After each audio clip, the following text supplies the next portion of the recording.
को फिर एक बार नमस्कार। आप सब लोग देखो नेचुरल फार्मिंग सीखने आए हैं। मैंने क्लासरूम में बताया प्राकृतिक खेती का मतलब है कि प्रकृति को जानना।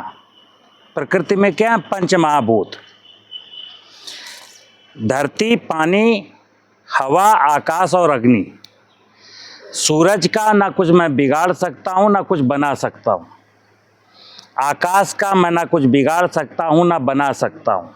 पंचमहाभूत में आकाश और सूरज का मैं कुछ कर नहीं सकता हूँ। ठीक है ना। अब बचा धरती, पानी और हवा।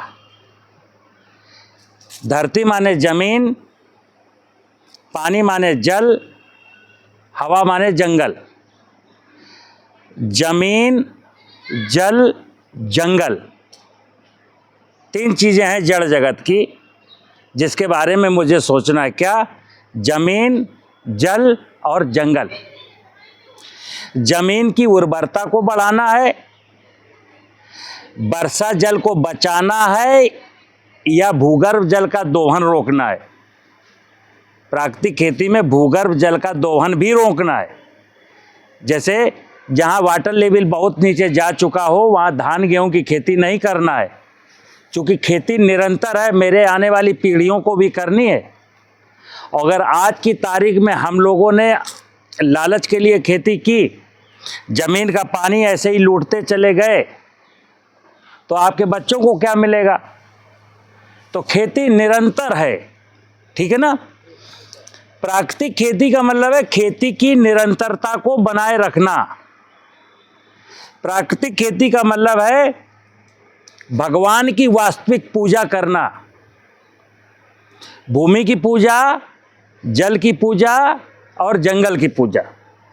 हमारी सनातन संस्कृति में हम लोग जमीन को पूजते थे, नदी की, कुएं की, जलाशय की पूजा करते थे, बारिश की पूजा करते थे, बरगद को, पीपल को भी पूजते थे और सांप, बिच्छी और बैल को भी पूजते थे।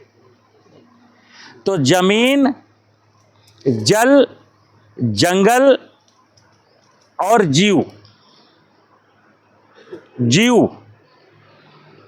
और मनुष्य जो कि परमात्मा की सबसे सुंदर रचना है, तो ये है पृथ्वी का, धरती का मैनेजर, मालिक। तो हमको जो है भगवान मतलब पंचमहाभूत, भूमि, गगन, वायु, अग्नि, नीर और इसके द्वारा बनाई गई संपूर्ण व्यवस्था जिसमें नाना प्रकार की वनस्पतियां और नाना प्रकार के जीव जंतु। ठीक है ना। तो ये जो पंचमहाभूत है ये सत्य है। इस संसार में जब कहते हैं ना सत्य, सनातन, धर्म, तो सत्य का मतलब एक ही सत्य है, पंचमहाभूत यानी भगवान ही सत्य है। और फिर भगवान के द्वारा बनाई गई वनस्पतियां एवं जीव वो सनातन है। आपने सुना है कि धरती पर मनुष्य परमात्मा की सबसे अंतिम रचना है। हमसे पहले जो यहाँ पर था वो सनातन है, और सनातन को जिसने रचा वो सत्य है। यानी पंचमहाभूत सत्य है, और पंचमहाभूत ने मिल करके जिन वनस्पतियों को, जीवों को बनाया वो सनातन है। तो प्राकृतिक खेती में जो मेरा धर्म है, धर्म का मतलब होता है सत्य और सनातन की सुरक्षा करना।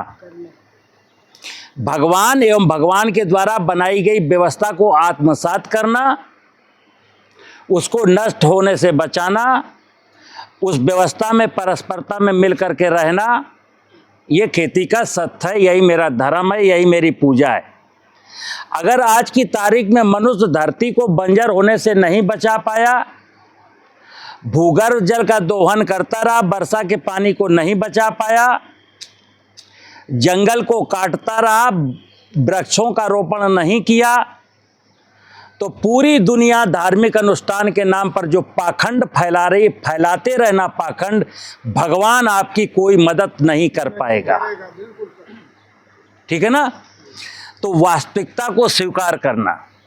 तो अंदर जो मैंने क्लासरूम में बताया कि प्राकृतिक खेती का मतलब क्या है, जमीन में जो मेरी धरती है, धरती में एक पदार्थ है ह्यूमस, जिसको आधुनिक भाषा में हम लोग जीवांश कार्बन कहने लगे। तो जमीन में जीवांश कार्बन 1% से ज़्यादा होना चाहिए। आप मिट्टी की जांच कराते हो तो जीवांश कार्बन कितना निकलता है? 0.3%। होना कितना चाहिए? 1%। रह कितना गया? 0.3%। अगर जमीन में 1% जीवांश कार्बन मैं बढ़ा दूं तो हमको किसी भी फर्टिलाइजर की जरूरत नहीं है। और अगर जमीन में जीवाणु जितने प्रकार के होने चाहिए, जिनको पेस्टिसाइड डाल करके हमने मारा, अगर पूरे मैं स्थापित कर दूं तो फसलों में कोई बीमारी नहीं लगेगी। और अगर खेत की मेड़ों पर मैंने पेड़ लगा दिए और पेड़ों में चिड़ियां रहने लगी तो फसलों में कोई कीट नहीं लगेगा। जैसे मैं कहता हूं कि जंगल में किसी वनस्पति पे कोई ना तो पानी की ज़रूरत है, ना कोई फर्टिलाइजर की ज़रूरत है, ना वहाँ कोई कीड़ा लगता है, ना कोई बीमारी लगती। और आज के ठीक 60 साल पहले भी आप रबी के सीजन में जौ, चना, मटर, मसूर, राई, अलसी बिना पलेवा के बो देते थे और बिना पानी के काट लेते थे। कोई फर्टिलाइजर नहीं डालते थे, पानी नहीं लगाते थे, कोई बीमारी नहीं लगती थी और कोई कीड़ा नहीं लगता था। कुछ लोग कहेंगे नहीं, कुछ कीड़े लगते थे साहब, तो उसके लिए परमात्मा ने कहा है, हमारे पूर्वजों ने कहा है, दाने दाने पर लिखा है खाने वाले का नाम। क्योंकि जब मैं सनातन कृषि को समझता हूं तो उसमें लिखा है सर्वे भवन्तु सुखिनः सर्वे सन्तु निरामया। खेती करने वाला किसान इतना होशियार है, इतना ज्ञानी हुआ करता था। उसका थीम क्या थी? सर्वे भवन्तु सुखिनः सर्वे सन्तु निरामया, यानी हे ईश्वर, इस धरती पर रहने वाला प्रत्येक प्राणी सुखी एवं निरोगी रहे। आज आधुनिक कृषि तकनीकियों ने कहा कि इस खरपतवार को मार डालो, नहीं फसल कमज़ोर होगी, इस बीमारी को मार दो फंजीसाइड डाल के, नहीं तो फसल का नुकसान हो जाएगा, इस कीड़े को मार दो, नहीं आप मर जाओगे, ऐसा। और हमने इसको सत्य मान लिया। यानी प्राचीन जो सत्य था उसको भूल गए और कुछ चंद लोगों ने जो बताया नहीं सत्य यही है, तो उस सत्य को मैंने अपने बुजुर्गों के द्वारा वेदों में लिखा गया सत्य मैंने नहीं माना और सत्य अपने खुद गढ़ लिया। जैसे वेदों में जो धर्म लिखा है उस धर्म को मैंने नहीं माना, धर्म की डिफिनीशन मैंने खुद बना ली। धर्म जो धर्म विषय है, धर्म किसी धार्मिक स्थल का, धार्मिक पुस्तक का, किसी धर्म गुरु का मोहताज नहीं है। धर्म मनुष्य के सद्विचारों, सद आचरणों और सदकर्मों से प्रकट होता है। आपके विचार जितने खूबसूरत होंगे, किसके प्रति? इस प्रकृति और भगवान की व्यवस्था के प्रति जितना खूबसूरत विचार है, आप उतने ही धार्मिक हो। और अगर धरती को बंजर बना रहे हैं, मैं शिव की पूजा कर रहा हूं, जमीन का पानी लूट रहे हो, विष्णु की पूजा कर रहे हो, जंगल काट रहे हो, ब्रह्मा जी की पूजा कर रहे हो, तो करते रहिए। ये आडंबर है, ये सब पाखंड है, ठीक है ना। तो खेती से बड़ा पवित्र कोई विषय नहीं है, खेती से बड़ा कोई धर्म नहीं है, खेती से बड़ी कोई पूजा नहीं है। तो खेती में क्या करना है? धरती, इस धरती को हम शिव कहते हैं और शिव जब समृद्धशाली होते हैं तो फसलें पार्वती है। चाहे कोई वृक्ष लगाओ, चाहे सब्जी खेती करो, चाहे अनाज की खेती करो, ये क्या है? माँ पार्वती को बोया है। तो आप गेहूं बोए, चना बोए, अगर शिव समृद्धशाली है तो माँ समृद्धशाली है, और माँ समृद्धशाली है तो मैं समृद्धशाली हूं। अभी क्या हुआ? जाने अनजाने मैंने शिव के स्वरूप को गड़बड़ कर दिया। जैसे मैंने कहा जमीन का पहला गुण है बायोलॉजिकल कैरेक्टर। जमीन के बायोलॉजिकल गुण कैसे हैं? वो गुण अगर सही हो तो हमें खेती प्राकृतिक खेती हो गई। जैसे एक शब्द आपने सुना होगा कि डीएनए। अब जैसे डीएनए, एक सनातन काल में डीएनए अलग था, अब डीएनए अलग हो गया। डीएनए बेसिक क्या है? प्रकृति में जितनी भी इकाइयां हैं, जितनी भी जड़ जगत की और चेतन जगत की, उनका एक गुण धर्म है, एक गुण धर्म है। चिड़िया का गुण है, जो गुण को धारण किए वो धर्म है। तो मनुष्य का भी एक गुण धर्म है, वही मनुष्य का डीएनए है। मनुष्य का डीएनए क्या है कि वो मनुष्यता को धारण करे, उसके अंदर मानवीय मूल्य हो। हमारे मन में सर्वे भवन्तु सुखिनः सर्वे सन्तु निरामया का विचार हो, ये मेरा गुण धर्म है, यही मेरा डीएनए है। लेकिन अभी क्या हुआ, मनुष्य का डीएनए बदल गया। जैसे आज की तारीख में बहुत सारे वैज्ञानिक, कोई गाय की नस्ल सुधार रहा है, कोई बकरी की नस्ल सुधार रहा है, कोई गेहूं की नस्ल सुधार रहा है, कोई टमाटर की नस्ल सुधार रहा है। मैं क्या कहता हूं, आज की तारीख में अगर किसी की नस्ल खराब है तो इंसान की नस्ल खराब है, बकाया किसी की नस्ल खराब नहीं है, क्योंकि किसी की नस्ल खराब हो भी नहीं सकती। इंसान के पास ज्ञान है तो इंसान ने अपने ज्ञान के दम पर अपना खुराफात शुरू कर दिया। जैसा मैं था, भगवान ने मुझे जिस निमित्त बनाया था, अगर मैं वैसा हूँ तो मेरी नस्ल ठीक है। और भगवान के द्वारा बनाए गए नियम कानून के विरुद्ध जब मैं काम करता हूँ तो इसका मतलब मेरी नस्ल बिगड़ गई, मेरा डीएनए वो मनुष्यता का नहीं रहा। ठीक है ना। तो अंदर मैंने बताया कि एक प्राकृतिक खेती में एक विषय है जीवामृत का।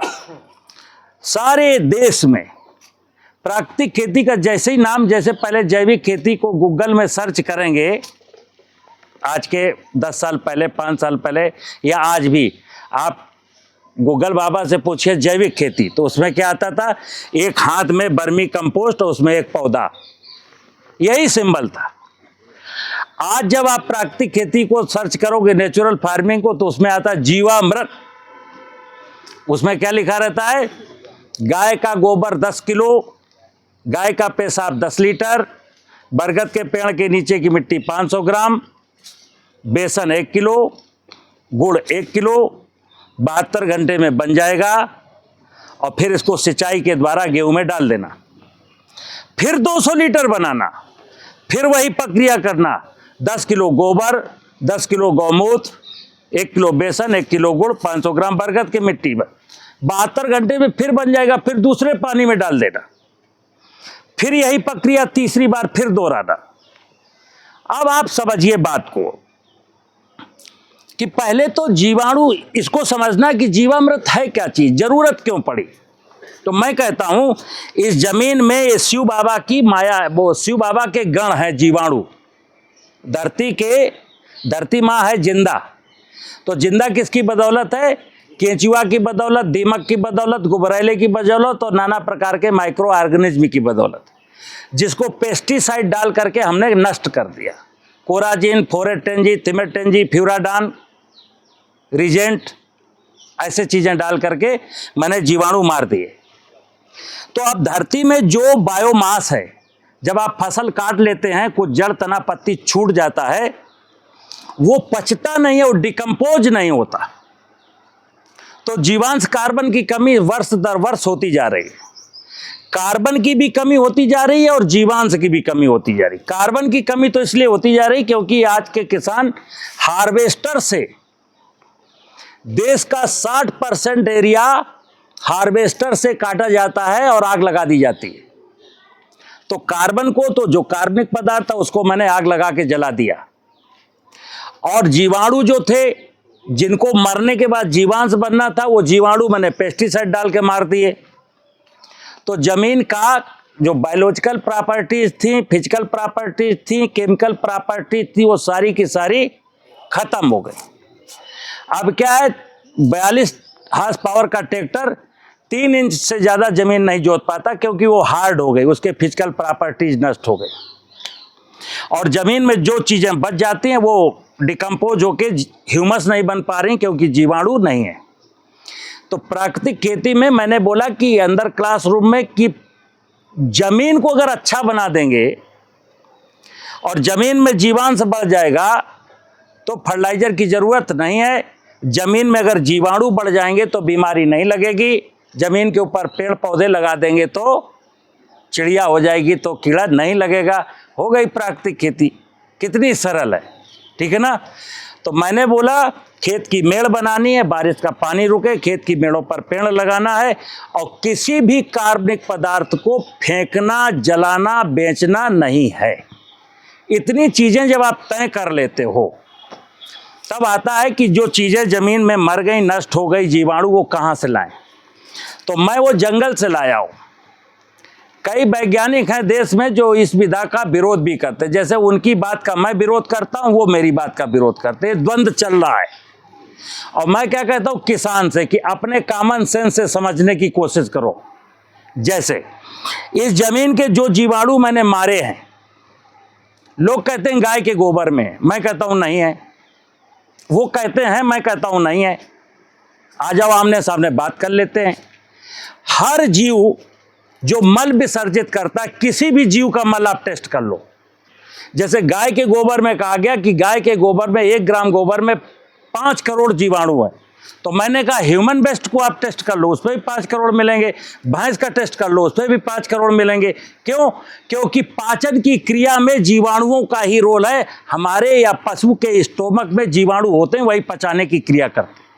तो जब किसी भी पशु का मल हम देखते हैं तो उसमें जीवाणु निकलते हैं, लेकिन वो जीवाणु अब इस धरती में किसी काम के नहीं है।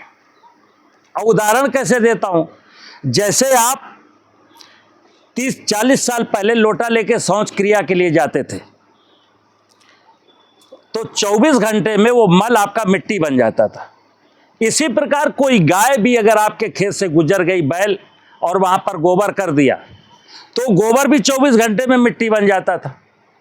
अब सुअर टट्टी कर दे या बैल टट्टी कर दे या भैंस टट्टी कर दे या मनुष्य टट्टी कर दे, 24 घंटे में वो डिकम्पोज हो जाता था।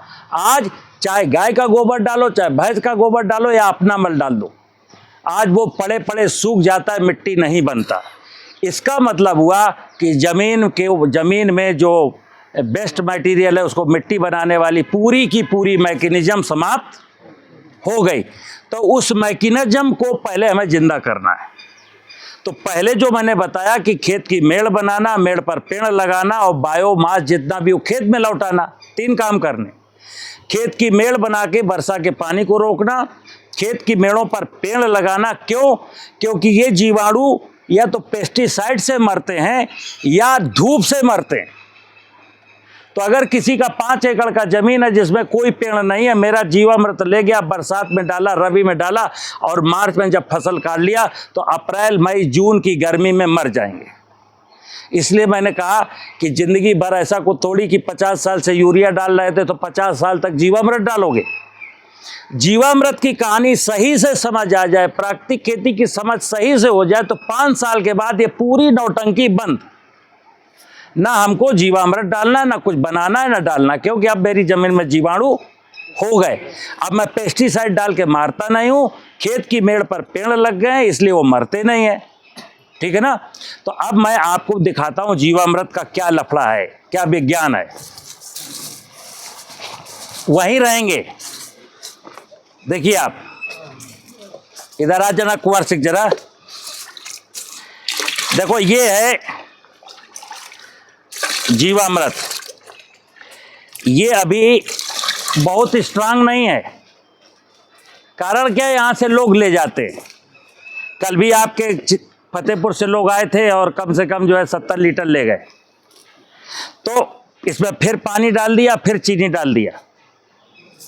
आज आप फिर लोग ले जाओगे, सबसे कहता हूं 2-2 लीटर, 1-1 लीटर, 5-5 लीटर, जितना मर्जी हो ले जाओ। इसको ले जाएंगे और अंदर जो बताए एक ड्रम लेंगे और ये जो मुझसे ले जाएंगे उसमें डाल देंगे। जमीन के हिसाब से 2 एकड़ का किसान 50 लीटर बनाएगा, 4-5 एकड़ का किसान 100 लीटर बनाएगा, और 8-9-10 एकड़ का किसान 200 लीटर बनाएगा। जो 200 लीटर बनाएगा उसके लिए बता रहा हूं, हमारा 2 लीटर जीवामृत डाला, 200 लीटर पानी भर दिया और 18 किलो चीनी या गुड़ इकट्ठे डाल दिया। बिल्कुल सरल है।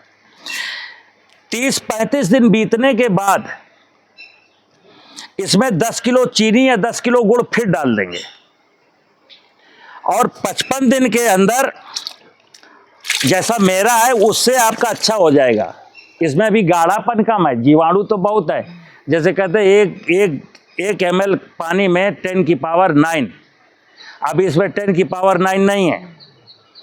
परसों वाले बैच में 10 की पावर 9 थे, लेकिन परसों कुछ ले गए, कल कुछ लोग ले गए, तो अभी इसमें पानी भरा गया तो उतने पावर नहीं है, ठीक है ना।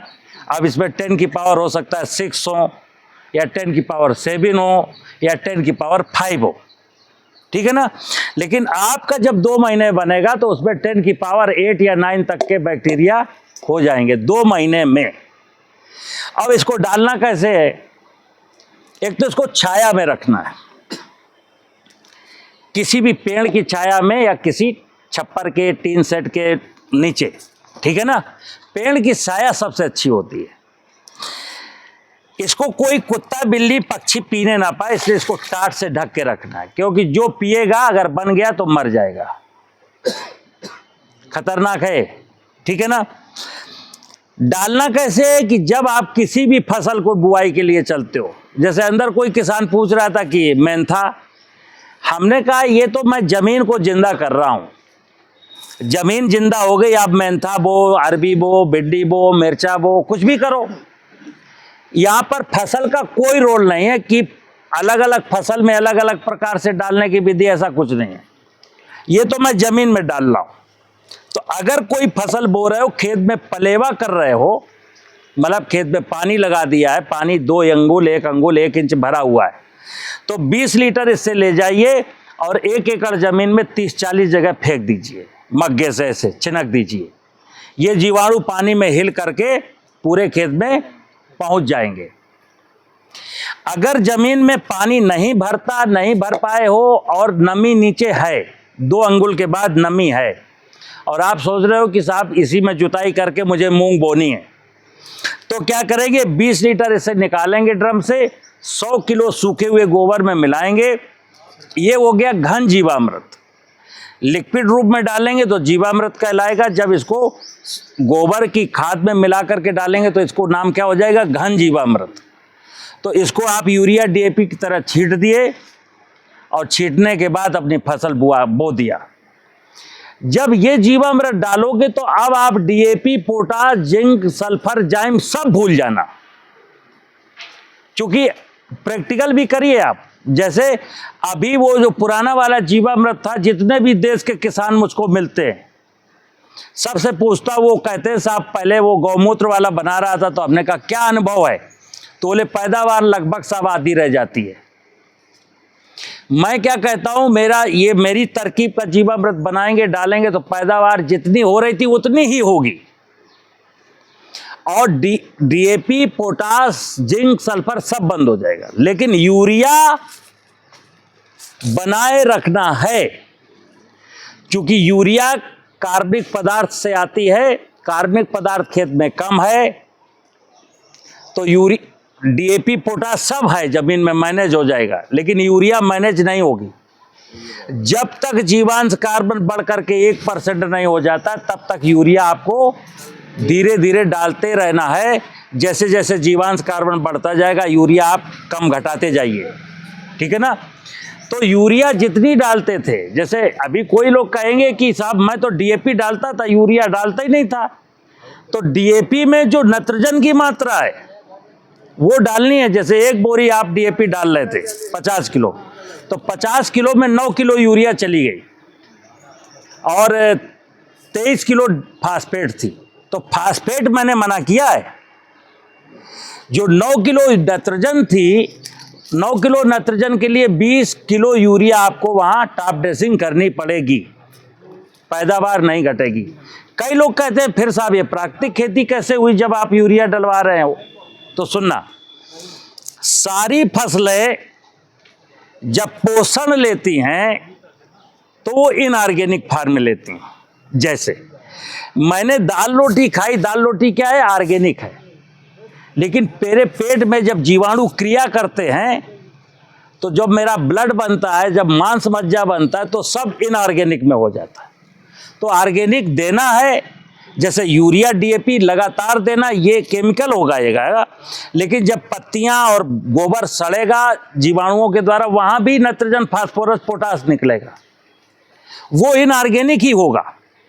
ठीक है ना। तो चूंकि मुझे प्रोडक्शन देना है, बढ़ती हुई आबादी को भोजन भी खिलाना है, अपनी रोजी रोटी भी चलानी है, पैदावार भी ना घटने पाए, तो इसलिए जैविक खेती को क्रमशः धीरे धीरे आगे बढ़ाना है, समझ के साथ। ये रटना नहीं है कि नहीं नहीं प्राकृतिक खेती में तो कुछ भी नहीं डालना चाहिए।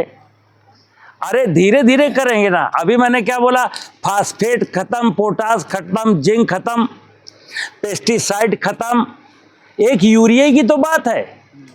चूंकि वेजिटेटिव ग्रोथ के लिए नाइट्रोजन ही चाहिए, और जब पत्तियों का सरफेस एरिया ज्यादा होगा तभी तो फोटोसिंथेसिस होगा।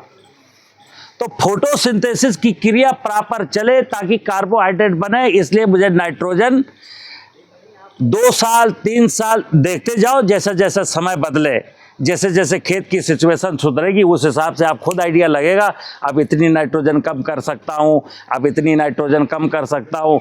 4-5 साल लगेगा। अगर आपने, मैंने कहा कि जो खेतों से निकलता है सब ज़मीन में दे दोगे, खेत की मेड़ बना लोगे, बहने नहीं दोगे, पेड़ लगा लोगे, बैक्टीरिया को मरने नहीं दोगे, तो 3-4-5 साल लगेगा कि मैक्सिमम आपकी खेती को यूरिया की ज़रूरत नहीं पड़ेगी। इसी का नाम प्राकृतिक खेती है, इसी का नाम भगवान की पूजा है। पंच महाभूत को सुरक्षित संरक्षित रखना, पानी को बचाना, जंगल को बचाना, जीव जगत की माया को बचाना, इसी का नाम प्राकृतिक खेती है। प्राकृतिक खेती कोई जादू नहीं है। जैसे आज की तारीख में बहुत सारे लोग सोशल मीडिया में कहते हैं इस फसल में ये बीमारी लगी है तो फिटकरी के पानी का छिड़काव करो, हींग का छिड़काव करो, कोई कह रहा मट्ठे में जो है तांबे का सिक्का डाल के उसके पानी का छिड़काव करो। ये गुड्डे गुड़िया के खेल हैं, इनसे कुछ नहीं हल होने वाला, ये केवल भ्रम फैलाने के लिए है। ठीक है ना। मैंने प्राकृतिक खेती में बोला कि आपको अपनी जमीन की फर्टिलिटी को इंप्रूव करना है, बस। फर्टिलिटी को इंप्रूव करने के लिए मैंने बोला सॉइल का एक स्ट्रक्चर होता है, अगर प्रयास कर सकें तो बड़ा ट्रैक्टर बंद कर दें, छोटा ट्रैक्टर ले आएं। चूंकि बड़े वजन का ट्रैक्टर सॉइल की संरचना को डिस्ट्रॉय कर देता है, तो जमीन के नीचे जो 2 पार्टिकल्स के बीच में गैप रहता है, जब 3 टन का ट्रैक्टर ऊपर से चलता है तो गैप खत्म हो जाता है, तो ना तो जमीन में आकाश बसता है, ना पानी बसता है, ना हवा बसती है, ना किसी जीवाणु के रहने की जगह बसती है। तो पहले फर्टिलाइजर बंद करने, पेस्टिसाइड बंद करना, फिर इस बात पर भी विचार करना है। अब तो जमीन छोटी छोटी हो गई ना। जैसे एक विषय गौ आधारित खेती, गौ आधारित खेती जहां भी खोलेंगे तो बस पेशाब गोबर, पेशाब गोबर। मैं क्या कहता हूं, बैल से खेती अगर कर रहे हैं तो उसको कहेंगे गौ आधारित खेती। क्योंकि गाय का नियम है, गाय जब गर्भवती होगी तो बछड़ा भी दे सकती है, बछिया भी दे सकती है। अब बछड़ा अगर है नहीं, मान लो बछड़ा पैदा हुआ, 2 महीने के बछड़े को आपने हाँक दिया सड़क पर, तो गाय दुखी हो गई। अब दुखी गाय का गोबर, एक सज्जन उड़ीसा के हैं, वो हमसे बहस कर रहे थे कि साहब सचान साहब आप गोबर की बुराई क्यों करते। मैंने कहा गोबर की बुराई नहीं करता हूँ। बोले आप कहते हो गोबर की ज़रूरत नहीं है जीवामृत में। मैंने कहा टेक्निकली जीवामृत में गोबर की ज़रूरत नहीं है। तो बोले गोबर में लक्ष्मी का वास है। हमने कहा गोबर किसने किया? बोले गाय ने। हमने कहा गाय में लक्ष्मी का वास होगा तब ना गोबर में लक्ष्मी का वास होगा। तो गाय को आप डंडा मार रहे हैं, गाय को पॉलीथीन खाने के लिए मजबूर कर रहे हैं, गाय को खली नहीं देते, दाना नहीं देते, हरा चारा नहीं देते, गाय का दूध नहीं पीते, गाय के बछड़ों से खेती नहीं करते। तो गाय के गोबर में ही लक्ष्मी है केवल। तो प्रसन्न गाय के गोबर में लक्ष्मी है, ध्यान रखना। गाय अगर प्रसन्न है, गाय अगर खुश है, जैसे कृष्ण भगवान गाय चराते थे हैं, तो उनके गाय के गोबर में लक्ष्मी का वास था। अब हम लोग तो खेत में चली जाती है तो डंडा मारते हैं, ठीक है ना। तो सारे किसानों को जीवामृत 1 लीटर 2 लीटर 3 लीटर में मन मर्जी है, बाहर 5-5 लीटर के कंटेनर बिकते हैं, वो ले जाना चाहो वो ले जाओ, ले जा करके ड्रम में डाल देना, पानी भर देना, जैसा मैंने अंदर बताया उस हिसाब से इसमें भोजन डाल देना, प्रतिदिन डंडे से एक बार इसको चला देना, क्योंकि जीवाणु पानी की ऑक्सीजन से जिंदा रहते हैं। तो हिलाने से क्या है, पानी में ऑक्सीजन का लेवल बढ़ जाता है। नमस्कार। अब किस